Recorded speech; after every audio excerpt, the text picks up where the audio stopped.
Assalamu alaikum all of you. So today we have our topic about the inculturation. Firstly, we discuss about the inculturation. Inculturation is the process by which people learn the dynamic of their surrounding cultures, acquire values and norms appropriate or necessity to that culture and its world views. यानी कि inculturation वो होती है जिसमें इंसान अपने dynamic हमारे surrounding में जो कल्चर्स जो वैल्यूज जो हमारे नेसेसरी कल्चर्स हैं या जो नॉर्म्स बनी हुई हैं वर्ल्ड वाइड जो वर्ल्ड में बनी हुई हैं उनके बारे में जब लर्न करता है या सीखता है या उस प्रोसेस से गुजरता है तो उसको इनकल्चरेशन बोलते हैं as a part of this process the influence that limit direct और shape the individual varies deliberately or not, include parents, other adults, peers. Its successfully inculturation result in the competence in the language, values and rituals of the culture. यानी कि जब हम किसी भी surrounding culture के बारे में सीखने की कोशिश करते हैं तो उसमें जो है इंडिविजुअल्स पेरेंट्स एडल्ट्स पीर्स जो जो भी होते हैं हमारे पेरेंट्स हैं हमारे एडल्ट्स हैं हमारे फ्रेंड्स हैं हमारे टीचर्स हैं हमारे जो हैं प्रोफेसर्स हैं उनके जब हम कल्चर से या कुछ चीजों से हम जब उनकी सिखाई हुई चीजों से हम सीखते हैं तो फिर हमें जो है वो लैंग्वेज और वैल्यूज और उनके रिचुअल्स के बारे में जब सीखते हैं तो हम डिफरेंट कल्चर्स के वर्जन्स को जो है वो जान पाते हैं उसका हमारे ऊपर क्या इन्फ्लुएंस पड़ता है उस चीज के बारे में हम समझ पाते हैं in culture helps for a individual into the acceptable citizen यानी कि हम एक्सेप्टेबल सिटीजन बनते हैं यानी कि हम हर कल्चर को एक्सेप्ट करते हैं हर कल्चर की वैल्यूज को एक्सेप्ट करते हैं उनके रिचुअल्स को एक्सेप्ट करते हैं cultural impact everything that an individual does regardless of whatever they know about it यानी कि एक regardless फीलिंग होती है कि हमें उनके कल्चर के बारे में पता होता है in culture is a deep rooted process that binds together individual यानी कि जो इंडिविजुअल्स हैं किसी भी डिफरेंट कल्चर्स के जो इंडिविजुअल्स हैं उनको आपस में जो है इनकल्चरेशन जो है वो जोड़ती है आपस में even as a culture undergoes changes element such as convictions,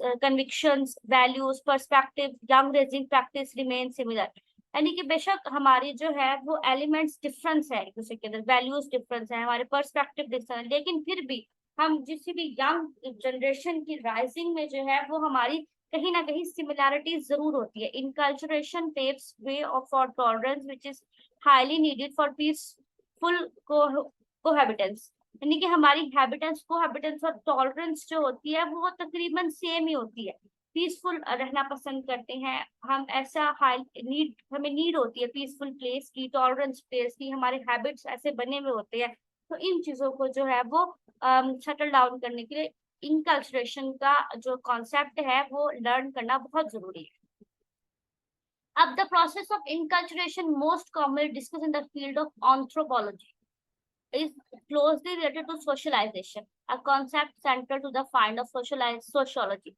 यानी कि जो हमारी सोशियोलॉजी है यानी कि सोशलाइजेशन है सोशियोलॉजी एक सब्जेक्ट है जिसको साइकोलॉजी में भी पढ़ाया जाता है सम प्लेसेस पर तो उसमें जो हमारे क्योंकि हम जितने भी इंडिविजुअल्स हैं जितने भी ह्यूमंस हैं वो हम सोशलाइजेशन तो सबकी होती है फिर सोशलाइजेशन में आपको एक तरह के कल्चर के लोग तो हर बार नहीं मिलते आपको हर बार डिफरेंट तरह के लोग भी मिलते हैं डिफरेंट कल्चर से रिलेटेड लोग मिलते हैं तो उनके अंदर जो चीजें होती हैं उन चीजों को सीखना समझना उनकी वैल्यूज को जो है वो पर उनके पर्सपेक्टिव को उनके वैल्यूज को उनकी चीजों को जो है वो इम्पोर्टेंस देना प्रायोरिटी देना ये भी हमारे लिए इम्पोर्टेंट है उनके बिलीव्स उनके आइडियाज को ऑब्जर्व करना सोशल ग्रुप्स में जाकर रहना उनसे बात करना समझना ये बहुत इंपॉर्टेंट होता है किसी भी इंडिविजुअल को एक्सेप्ट करने के लिए हम उसकी तमाम तर चीजों को जो है वो एक्सेप्ट करते हैं the process of learning and observing cultures need not to be social direct और कॉन्शियस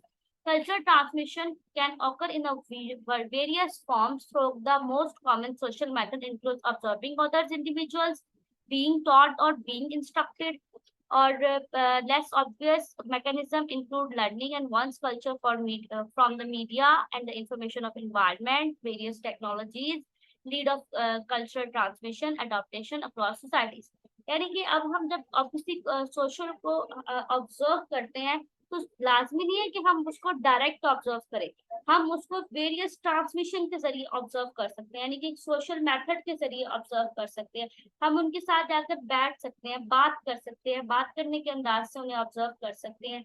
हम उन्हें जो है वो सोशल मीडिया थ्रू के जरिए उन्हें जो है वो ऑब्जर्व कर सकते हैं। उसके साथ ही साथ हम उनके साथ जो है वो इन्वायरमेंट को देखकर, उनके इन्वायरमेंटल फैक्टर्स को देखकर हम जज जो ऑब्जर्व कर सकते हैं, टेक्नोलॉजीज के जरिए ऑब्जर्व कर सकते हैं, उनकी अडॉप्टेशंस को देखकर, उनके कल्चर ट्रांसमिशंस को चेक करके, तो हम उन्हें जो है वो ऑब्जर्व कर सकते हैं। इसी तरह ये एग्जांपल दी गई है diffusion of hip hop culture into states and communities beyond it's American origins. American origins में हिप हॉप कल्चर जो है वो बहुत ज्यादा बेस करता है, तो हम उसको देखने से, सुनने से ही हम उसे जो है वो ऑब्जर्व कर पाते हैं ना कि ये चीज यहाँ पर बहुत ज्यादा इन कल्चर करती है, ओरिजिन है इसका यहाँ पर। तो ये गुड एग्जाम्पल है अबाउट द इनकल्चरेशन ऑब्जर्विंग। अब how in cultural enculturation occur, अब enculturation कैसे बनती है? When minorities come into the USA, these peoples might be fully associated with their racial legacy prior to taking part in processing enculturation। अब ये कैसे बनी थी? क्योंकि जब minorities यानी कि different culture के person जब USA में गए थे, तो वहां पर उन्होंने रेशियल अपनी जो है वो अपनी रेशियल प्रायोरिटीज चीजों को अपनी लाइफ का पार्ट बनाया। इसमें enculturation can happen in several ways में ये जो है वो बनी थी, जिसमें direct education implies that your family instructors or different individuals from the general public unequivalence show how certain convictions, esteem and anticipated standard of conduct। यानी कि इसमें डिफरेंट पब्लिक ने अपनी तमाम जो इंडिविजुअल्स थे वो जनरल पब्लिक अनइक्वलेंस जो है वो शो करवाते थे, अपनी कन्विक्शंस, अपनी एस्टीम्स, अपनी स्टैंडर्ड, जो उनकी वैल्यूज जो बनी हुई थी, जो उनका एक वाइटल रोल ऑफ टीचिंग था अपने चिल्ड्रंस के लिए के साथ, उनका जो स्टैंडर्ड बिहेवियर था उनके कल्चर के मुताबिक, उन चीजों से वो चीजें उस कल्चर में जो है उस एरिया में शामिल होती गई, including table manners, some aspect of polite social interactions, यानी कि टेबल मैनर्स, यानी खाने पीने के जो हमारे मैनर्स, टेबल मैनर्स होते हैं, यानी कि हम किसी से अगर बात कर रहे हैं तो किस तरह बात कर रहे हैं, टेबल पर बैठे हैं तो किस तरह बैठे हैं, कैसे खा रहे हैं, क्या कर रहे हैं, ये सब चीजें भी हमारे कल्चर का एक मेन हिस्सा बनती है।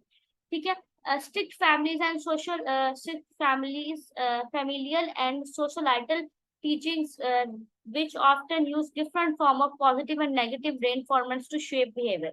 यानी कि जो स्ट्रिक्ट फैमिलीज थी वो काफी स्ट्रिक्ट बिहेवियर जो है वो शो करवाती थी, अपनी जो है वो नेगेटिव और पॉजिटिव बिहेवियर शो करवाती थी, किसी भी बिहेवियर, किसी भी इंडिविजुअल के बिहेवियर को शेप देने के लिए। इसमें जो है वो can leads a person to adhere closely to their religious convictions and customs, जिससे लोग अपने रिलीजियस की तरफ, अपने जो है कस्टम्स की तरफ क्लोज हो जाते थे। इस तरह के पॉजिटिव और नेगेटिव एटीट्यूड शो करवाए जाते थे। Schools also provide a formal setting to learn national values such as honoring country flag, national anthems and significant patriotic symbols। अब देखिए स्कूल्स एक इम्पोर्टेंट रोल प्ले करते हैं इन कल्चरेशन की जो है वो सिखाने में, बिकॉज हम अपने नेशनल एंथम, हम भी पाकिस्तानी भी जो है अपने नेशनल एंथम को बहुत ज्यादा जो है वो ऑनर देते हैं। हम जब हमारा नेशनल एंथम कहीं भी बज रहा हो तो हम खड़े हो जाते हैं उसके रिस्पेक्ट में, और उसके साथ साथ हम अपने फ्लैग की बहुत रिस्पेक्ट करते हैं कि कहीं गिरने नहीं देते, बहुत ख्याल करते हैं उसका। कहीं लगाते हैं तो फिर बाद में हमें होता है कि इसे उतार लें, जैसे कि हम 14 अगस्त को लगाते हैं और फिर हम उतार लेते हैं। तो ये चीजें जो है इसके अंदर हमारी प्रायोरिटी सिंबल, प्रायोरिटिक हमारी जो चीजें हैं इनकी तरफ हम काफी ज्यादा जो ऑनरिंग शो करवाते हैं, ये भी इनकल्चरेशन के अंदर आता है। और सिर्फ particular learning occurs as individual take an active role of interacting with their environment and culture। अब जो पार्टिसिपेंट्स हैं वो अपनी लर्निंग प्रोसेस के दौरान, जो इंडिविजुअल्स हैं वो अपने इन्वायरमेंट के साथ और अपने कल्चर के साथ अपने बहुत ही एक्टिव रोल प्ले करते हैं। Through their on engagement in meaningful activities में अपनी एंगेजमेंट शो करवाते हैं। ये सोशल कल्चरल नॉर्म्स जो है उन्हें बहुत ज्यादा अच्छे तरीके से जो है वो अडॉप्ट करते हैं, और उनकी जो उनके रिलेटेड अपनी वैल्यूज, क्वालिटीज जो है उनको उनके ऊपर जो है वो लर्निंग प्रोसेस करते हैं। फिर इसमें एग्जांपल दी गई है कि if your school organize an outing to gather trash at a public park. This action assists with ingraining the upsides of regards for nature and ecological protection. Strict customs frequently stress participating learning. अब देखिए ये example दीजिए कि अगर हमारा कोई school है और वो जो है वो पब्लिक प्लेसेस पर या पब्लिक एरियाज में जो ट्रैश लोग फेंक देते हैं, यानी खा पी कर चीजें फेंक देते हैं, तो फिर उन्हें इकट्ठा करके वेस्टेज में डालने का जो हम एक एक्टिविटी करवाते हैं, तो ये हमारी इकोलॉजिकल प्रोटेक्शन है। ये तमाम कल्चर्स के लोग इसको मिलकर आपस में करते हैं, तो ये इनकल्चरेशन सिखाने का तरीका है कि इसमें फ्रीक्वेंटली पार्टिसिपेटिंग और स्ट्रेस फ्री लर्निंग होती है। फिर kids who take part in the singing and blossoms during Christmas with estimated in the qualities and practice of their occasions। देखिए आप इसमें डिफरेंट कल्चर्स बता रहे हैं कि क्रिसमस में जो लोग हैं वो लोग सिंगिंग में पार्टिसिपेट करते हैं, अपनी प्रैक्टिस करते हैं अपने ओकेजन्स को लेकर। तो ये भी एक कल्चर सिखाने का तरीका है कि उनके वहां पर ये कल्चर अपनाया जाता है। हमारे यहाँ भी जब पाकिस्तान में ऐसा होता है कि 14 अगस्त आती है, तो हम बड़े अच्छे से टैबलोज तैयार करते हैं और चीजें बनाते हैं करते हैं। स्कूल लेवल्स में प्रैक्टिस होती है, डिफरेंट हमारे जो डेज हैं उनके ऊपर डिफरेंट हम वर्क करते हैं। तो वो भी हमारे इनकल्चरेशन सिखाने का एक तरीका होता है, क्योंकि जब अगर कोई इस चीज पर रिसर्च कर रहा हो और वो टेक्नोलॉजी के थ्रू बाय लैपटॉप या कंप्यूटर या मोबाइल के थ्रू जाकर जैसे ही वो अपना चेक करता है कि भाई इस कल्चर में ये चीज कैसे होती है, तो वहां पर वो वीडियोज उन्हें शो हो जाती है। तो ये भी इनकल्चरेशन सिखाने का तरीका है। फिर observational learning is when much knowledge is gained essentially by noticing and emulating others. जब ऑब्जर्वेशन लर्निंग वो होती है जब हम किसी को देखकर समझकर नोटिस करके उसकी जो है वो चीजों को इवेल्युएट कर लें, तो वो ऑब्जर्वेशन लर्निंग कहलाती है। As much as a individual related to a model aspects that emulating behaviour, learning can happen with no in unequal equivocal instructions. For example, a youngster who is sufficiently fortunate to be brought into the world by guardians in a caring relationship with figure out now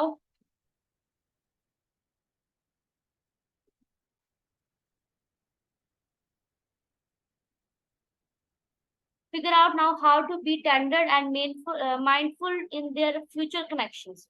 यानी कि जब हम अपनी कोई भी हम चीजों को जो है वो कोई मिमिकिंग लर्निंग बिहेवियर किसी को सिखाना हो, किसी को इंस्ट्रक्शंस देनी हो, तो फिर हम उसकी चीजों को लेकर उसके केयरिंग रिलेशनशिप, उनके गार्डियंस जो होते हैं या उनके जो माइंडफुल टेक्निक्स कनेक्शंस बनाए जाते हैं ताकि वो एक दूसरे के साथ इंडल्ज हो सके, दूसरे को समझ सकें, जान सकें। अब human engage in cultural learning. अब ह्यूमन कल्चरल लर्निंग से कैसे एक दूसरे के साथ एंगेज होते हैं, कैसे एक दूसरे के साथ जुड़ते हैं, इस बारे में जानेंगे। Culture learning is the way of group of people और animals with in a society और culture tend to learn and pass an information. कि हम जो है culture learning group of peoples को आपस में जोड़ती है, जो एनिमल्स हैं उन्हें भी जोड़ती है।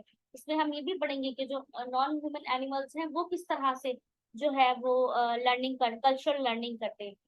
Learning styles can be greatly influenced by the how a culture socialize with its children and young people। कि मतलब जो है वो सोशलाइजेशन और कल्चर कैसे इन्फ्लुएंस क्रिएट करती है बच्चों पर और यंग पीपल्स पर। Cross culture research in the past 50 years has primarily focused on the differences between eastern and western cultures। Cross culture जो है वो पिछले 50 सालों से जो है वो वेस्टर्न और ईस्टर्न कल्चर पर ही बेस कर रही है। Some scholars believe that the cultural learning differences may be response to the physical environment in the area of culture was initially founded। These environmental differences include climates, migration pattern, war, agriculture stability, suitability, and endemic pathogens, cultural evolution, upon which cultural learning is built. It believed to be a product of only past 10,000 years and to told their title little connection to the genetics. यानी कि genetics के साथ भी ये connect करता है। और हमारे जो है वो स्कॉलर्स बिलीव करते थे कि डिफरेंट कल्चर्स के रिस्पॉन्सेज जो होते हैं वो फिजिकल इन्वायरमेंट में जो है वो फिजिकल एरियाज में इन्वायरमेंट वो इनिशियली फाउंडेड किए जाते थे। इन्वायरमेंटल और क्लाइमेट्स के जरिए, इन्वायरमेंटल क्लाइमेट के जरिए और फिर हमारी माइग्रेशन पैटर्न के जरिए, हमारे एग्रीकल्चर की स्टेबिलिटी के जरिए जो है इन चीजों के जरिए कल्चर लर्निंग की जाती है। इसमें 10,000 years से जो है ये हमारे कनेक्शन हमारे जेनेटिक्स के साथ जुड़े हुए हैं। पास्ट जेनेटिक्स के साथ जुड़े हुए हैं, जिसमें इनकल्चरेशन जो है या कल्चरेशन की जो है वो आपस में ह्यूमन को एंगेज करता है अबाउट विद द कल्चर्स। अब कल्चर लर्निंग जो है वो अलाउ करता है एक्वायर इंडिविजुअल को कि वो स्किल सीख सके that they would be enable to independently over the course of a lifetime अपने जो है उस चीज से इंडिपेंडेंटली स्किल सीख सके। Cultural learning is a believe to be particular important for human. Culture के बारे में सीखना किसी भी इंडिविजुअल ह्यूमन के लिए जो है वो बहुत इंपॉर्टेंट है, क्योंकि इसी तरह वो दूसरों के वैल्यूज, बिलीव्स, आइडियाज, पर्सपेक्टिव्स के बारे में वो जान सकता है और उन्हें उतनी ही वैल्यू दे सकता है जितनी वो अपने कल्चर को वैल्यू करता है। Humans are weaned at an early age compared to the emergency of adult dentition.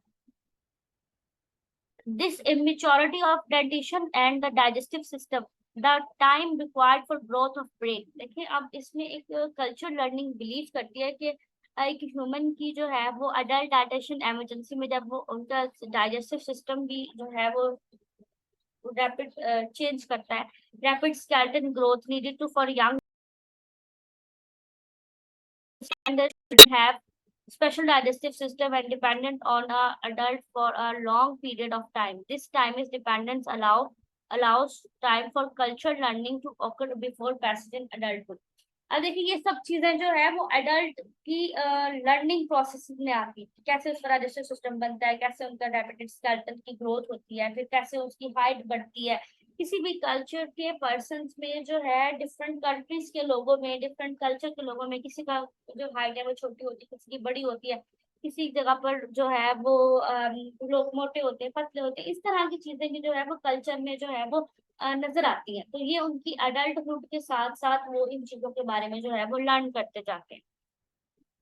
In non human animals, animals में जो इन कल्चर डिस्क्राइब किया गया है वो एक्वायर किया गया by the trade and skills that would be otherwise B acquired were raised by another of its own species। यानी कि ऑन स्पीशीज में जो स्किल सिखाई गई और जो अदर स्पीशीज से उन्होंने अपनी स्किल्स को लिया, वो जो है वो इन नॉन ह्यूमन एनिमल्स में यानी कि जानवरों में भी जो है वो सब लोग एक जैसे एक कल्चर, एक जगह पर सब रहते हैं, लेकिन सब डिफरेंट कल्चर से जो है वो बिलोंग करते हैं और वो एक दूसरे से कुछ ना कुछ लाजमी जो है वो सीखते हैं। Culture learning is dependent on innovation.